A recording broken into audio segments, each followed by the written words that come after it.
దేవుని వాక్యమును ఆసక్తితో, భక్తితో, వణుకుతో వినాలని అనుకుంటున్నటువంటి ప్రపంచ దేశాలలో ఉన్నటువంటి క్రైస్తవులందరికీ, మాతో పాటు ప్రయాణిస్తున్నటువంటి కృపామయ టీవీ వీక్షకులందరికీ క్రీస్తువారి పేరిట శుభాలు, వందనాలు తెలియజేస్తా ఉన్నాను. సమూయేలు మొదటి గ్రంథము 7వ అధ్యాయము 9వ వచనంలో సమూయేలు దేవునికి ప్రార్థన చేయగా ఆయన అతని ప్రార్థన అంగీకరించను, ఆలకించను అనేటువంటి మాట ఉన్నది. ఇదే మాట మీద నేను ఇది 3వ సర్మన్ చేస్తూ ఉన్నాను. ఎందుకంటే ఈ ఒక మాటలో, ఈ ఒక వాక్యంలో అంత డీప్ ఇన్ఫర్మేషన్ దాగి ఉన్నది. కాబట్టి మరి ప్రార్థన విన్నపము అంటే ఏమిటి అని ఇదే వచనాన్ని ఆధారం చేసుకుని మాట్లాడినాను. రెండవ సర్మన్ చేస్తూ దేవుడిని ప్రార్థన ఆలకిస్తున్నాడని నీకు ఎలా తెలుస్తుంది అని 2వ సర్మన్ చేసినాము. ఇది 3వది, చివరిది. ఇక్కడ విశ్వాసమే ఆధారము అనే విషయం గురించి నేను మాట్లాడతాను. కీర్తన 34వ కీర్తన 17వ అధ్యాయం మీరు చూడగలిగితే, మీరు వినగలిగితే, నీతిమంతులు మొర్ర పెట్టగా దేవునికి ప్రార్థన చేయగా అని అర్థం. దేవునికి ప్రార్థన చేయగా ఆయన ఆలకిస్తాడు. వారి శ్రమలన్నిటిలో నుండి వారిని విడిపించేది దేవుడే. రోమా సంఘానికి పౌలు గారు రాసిన పత్రిక 1వ అధ్యాయము 17వ వచనంలో నీతిమంతుడు విశ్వాసం మూలముగా జీవించును అని వ్రాయబడి ఉన్నది అని పౌలు గారు రెండోసారి అంటే ఒక రిమైండర్గా మనకు చెప్పాడు. వ్రాయబడి ఉన్నది అంటే ఎక్కడున్నది? హబక్కూకు గ్రంథము 2వ అధ్యాయం 4వ వచనంలో నీతిమంతుడు విశ్వాసం మూలముగా బ్రతుకును, జీవించును అని వ్రాయబడి ఉన్నది అని ఉన్నది. విశ్వాసం మూలముగా జీవించుట అంటే ఏంటి అంటే, మొట్టమొదటిది దేవుని పైన పూర్తి నమ్మకము కలిగి ఉండడము. ఎటువంటి అనుమానము లేకుండా నీవు ఆయనను అంటే ఆయన మాట విని, ఆయన వాక్యమును చదివి ఆయనను నమ్మడమే మొట్టమొదటిది. విశ్వాసం మూలముగా జీవించుట అనగానేమి అనే క్వశ్చన్కి 2వ సమాధానం ఏం చెప్పుకోవచ్చు? 2వ ఉదాహరణ అంటే, అబ్రహాంకి పిల్లలు లేరు. మరి అయినా కూడా దేవునిని అబ్రహాము పక్కన పెట్టలేదు. దేవా, నాకు పనివారు ఉన్నారు, పరివారం ఉన్నారు, ఆస్తి ఉన్నది, సమస్తము ఉన్నాయి, పశువులు ఉన్నాయి, కానీ నాకు పిల్లవాడు లేడు కదా, నాకు వారసుడు లేడు కదా. మరి ఆడపిల్లనో మగపిల్లనో ఎవరో ఒకరు ఉంటే బాగుంటుంది కదా. నా తదనంతరము నా వంశ బాధ్యతలను తీసుకోవడానికి వంశాంకురం ఉండాలి కదా. కాబట్టి నేను వంశోద్ధారకుడు లేకుండా, వారసుడు లేకుండా, తండ్రిని కాకుండా నేను చనిపోతున్నాను కదా. ముసలివాడినైపోయాను, వృద్ధుడనైపోయాను.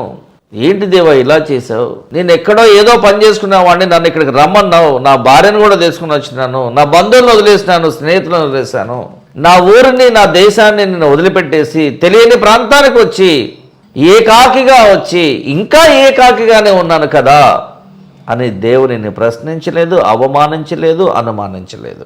విశ్వాసమునకు ఒక మంచి ఉదాహరణ అబ్రహాము గారు.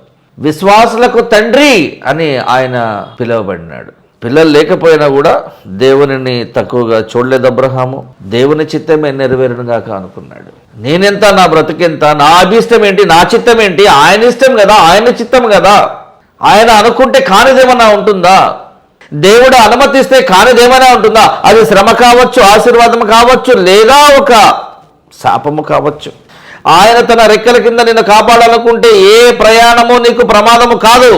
ఆదికాండము 15వ అధ్యాయము 6వ వచనంలో అబ్రహాము దేవునిని నమ్మెను అనగా విశ్వసించెను, దేవుడు ఆ విశ్వాసమును అబ్రహామునకు నీతిగా ఎంచెను. అబ్రహాము గారి జీవన విధానాన్ని, ఆయన యొక్క లైఫ్ స్టైల్ని, ఆయన యొక్క గత చరిత్రను మనం ఒక్కసారి తెలుసుకుంటే మీరు కొన్ని విషయాలు తెలుసుకోవాలి. కల్దీల దేశస్థుడైనటువంటి అనగా ఇరాక్ దేశములో పుట్టి పెరిగినటువంటి అబ్రహాముని దేవుడు పిలిచాడు. ఎక్కడికి పిలిచాడు? కల్దీల దేశమును విడిచిపెట్టి కనాను దేశానికి వెళ్ళమని చెప్పాడు. కల్దీల దేశం అనగా ఇరాకు, కనాను దేశం అనగా ఇశ్రాయేలు. మరి దేవుడు ఈ కనాను దేశమును నీకు, నీ పిల్లలకు ఇవ్వబోతున్నాను అని దేవుడు అబ్రహాంతో వాగ్దానం చేశాడు. మరి ఈ వాగ్దాన భూమి ఏదైతే ఉన్నదో అనగా అబ్రహామునకు దేవుడు ఇస్తానని చెప్పినటువంటి అబ్రహాము తర్వాత తన తదనంతరము తనకు పుట్టబోయేటువంటి పిల్లలందరికీ కూడా ఇస్తానని చెప్పినటువంటి ఆ వాగ్దాన భూమి ఏదైతే ఉన్నదో అది ఒక్క ఇశ్రాయేలు దేశము కానే కాదు, అది చాలా పెద్ద ప్రాంతము. ఆ ప్రాంతము ఏంటో మీకు చెప్తాను చూడండి. 5 దేశాల కలయిక ఈ వాగ్దాన దేశము. మొదటిగా ఇశ్రాయేల్ దేశము, రెండవది లెబనాన్, ఇశ్రాయేల్కి పైన ఉంటుంది. ఇశ్రాయేల్కి రైట్ సైడ్ లో ఉండేటువంటి సిరియా దేశము, దాని కింద ఉండేటువంటి యోర్ధాను దేశము, ఇశ్రాయేల్కి లెఫ్ట్ లో ఉండేటువంటి గాజా ప్రాంతంలో ఉన్నటువంటి పాలస్తీనా దేశము, ఫిలిస్తీన్ల ప్రాంతము. ఇదంతా కలిపి వాగ్దాన దేశము, కన్నాను దేశము, వాగ్దాన దేశము, ఇదంతా కలిపి యూదులకు చెందవలసినటువంటి భూములను ఇష్మాయేలీయుల సంతానము వారు లాక్కొని వీరి మీద తిరిగి దాడి చేస్తూ, వీరు అసలు భూమి మీద లేకుండా, ప్రపంచ పటంలో లేకుండా తుడిచిపెట్టి వేరైన ప్రయత్నం చేస్తూ, వారి మీద దాడులు చేస్తూ, వారిని చంపుతూ, ఇన్ని అరాచకాలు చేస్తున్నటువంటి వీళ్ళు మంచి వాళ్ళని చెప్పుకుంటున్నారు. యూదులు కూడా యుద్ధముల పేరిట వీలైనంత వరకు వారికి దేవుడు ఇస్తానని చెప్పిన భూభాగాన్ని, ఆ సరిహద్దులో వాళ్ళకి తెలుసు. ఇప్పుడు టైగర్ జోన్ అన్నప్పుడు టైగర్ కి దాని జోన్ ఎంతవరకు దానికి తెలుసు. మనము ఆ టైగర్ జోన్ లోకి వెళ్ళి టైగర్ కి బలైపోయి మా పిల్లగాడిని టైగర్ చంపేస్తుందండి, చంపి తినేసిందండి అని, మా ఆవును తినేస్తుందండి, మా బర్రె తినేస్తుందండి, మా మేకను తినేసింది, గొర్రెను తినేస్తుందని ఎలా చెప్తూ నిన్ను ఎవడెళ్ళమన్నాడు దాని జోన్లోకి?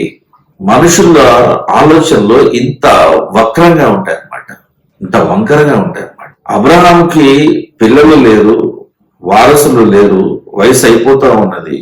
అయినా కూడా దేవుని నిందించలేదు, అవమానించలేదు, అనుమానించలేదు, పూర్తిగా నమ్మాడు. నమ్మడం టు ద పవర్ ఆఫ్ నమ్మకం ఏంటంటే విశ్వసించడం అన్నమాట. విశ్వాసులకు తండ్రి అని దేవుని చేత అబ్రహాం పిలువబడ్డాడు.